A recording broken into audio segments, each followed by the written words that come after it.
Mahalagang mapanatili nating malinis ang ating katubigan. Kaya naman bumuo ang Department of Science and Technology ng wastewater treatment equipment para linisin ang mga delikadong kemikal mula sa paggawaan ng mga furniture. Para bigyan ng mukha ang balita, Mobile Journal Denise Valdesancho.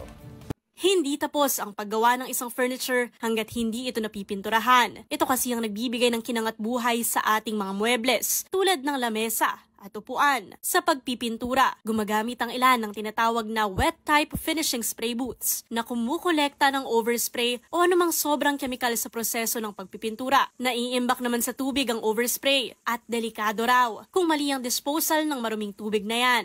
Sa isang furniture industry, importante yung finishing. Yung finishing, siya yung nagbibigay ganda. So yung mga heavy metals kasi na present dun sa wastewater natin, hindi dapat yan pwedeng mapunta sa mga local water line natin kasi maapektuhan yan yung mga aquatic life natin and also yung mga tao. Ilan sa mga toxic substances na nasa wastewater mula sa finishing spray booths ang aromatics, benzenes, derivatives, alcohols, siloxanes at organic acids. Kaya para masigurong ligtas na maitapon yan, bumuo ang DOST katuwang ang isang furniture company ng isang wastewater treatment equipment. So pag nilagay mo yung chemicals, ihahaluin niya doon para in such a way na yung mga suspended solid didikit dun sa chemicals para malinis mo yung tubig. Ang toxic chemicals mapupunta sa activated carbons na nagsisilbing filter na lilinis ng tubig upang matapon sa local creeks. 2020 nang simula ng innovation na ito at ngayon patented na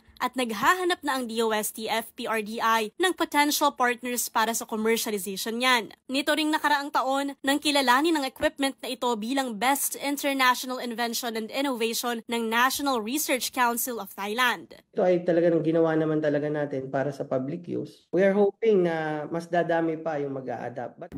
Ano mang industriya, paalala ng DOST na dapat nating isaalang-alang ang ating kontribusyon maging sa ikabubuti ng ating kalikasan.